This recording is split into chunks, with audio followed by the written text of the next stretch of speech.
So what's up guys, for today's video, so panibagong araw, panibagong pagsubok na naman. So pupuntahan nga pala natin ang abandonadong lugar. Go, tara, let's go. Samahan mo na kami.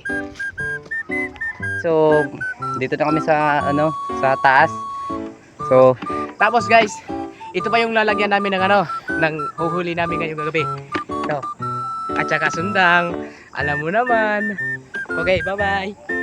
So, yun guys, so dito na kami sa taas. So, palubog na rin yung araw. Dito pa lang, sobrang saya na namin at di namin alam ang anong mangyayari.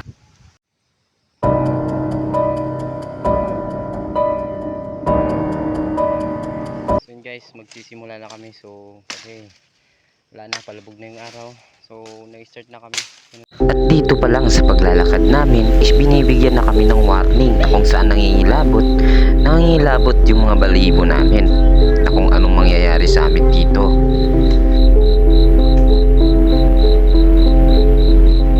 Habang naglalakad kami, naninindig yung mga balahibo namin na kung saan tutungo kami sa abandonadong lugar.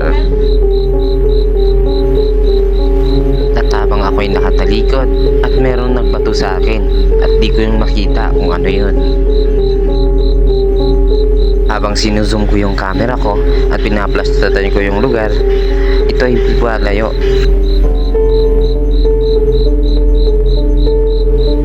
So nangunguha nga pala kami ngayon ng kaso at ito yung gagawin naming ulam kung sakaling makapag-survive kami dito.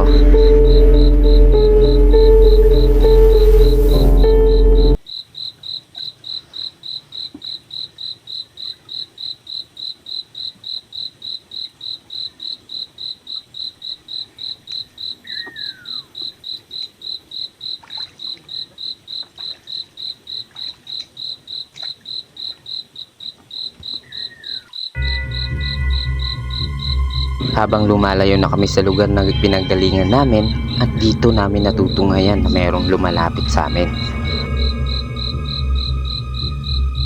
Magto 24 hours challenge sana kami at dito namin namalayan na mayroong lumalapit at di namin alam kung anong mangyayari sa amin dito.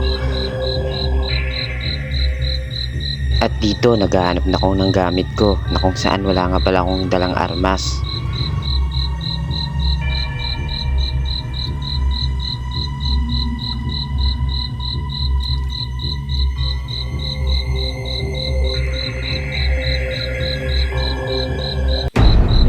Dito, pinatay ko muna yung ilaw kasi parang napapansin ko na may dala siyang flashlight.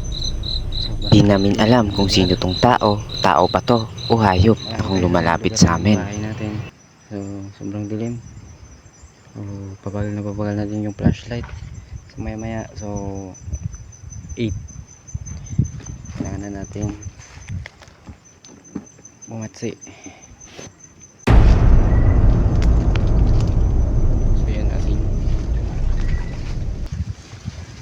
At dito namin namalayan na tao nga to na lumalapit sa amin. So, may nakikita kaming ilaw dun. So, may tao dun. Ayun, huli naman si Guapo. Nagmamadali na kami na baka maabutan kami at may dalang armas to. So, yun yung huli namin.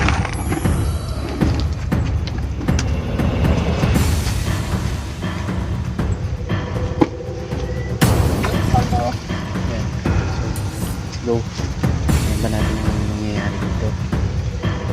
Dito guys. At dito pinatay na namin ng ilaw dahil nakalagpas na kami sa kanya. At di kami lumapit sa kanya dahil di namin alam kung may armas ba to at ano mangyari sa amin dito. Nakikita namin yung flashlight na ginagamit niya, ang flashlight. At pinatay na din namin ang flashlight namin. At dito na kami nag-decide na di na namin pagpatuloy yung 24 hours challenge na kung saan at baka ano mangyari sa amin dito. Dahil iwas tayo sa aksidente, marami pa tayong mararating sa buhay. Kaya nag-decide na kami na umuwi na lang muna. Na kahit dito, nangingilabot pa rin yung balahibo namin na binibigyan kami ng warning na huwag nyo na ipapatuloy.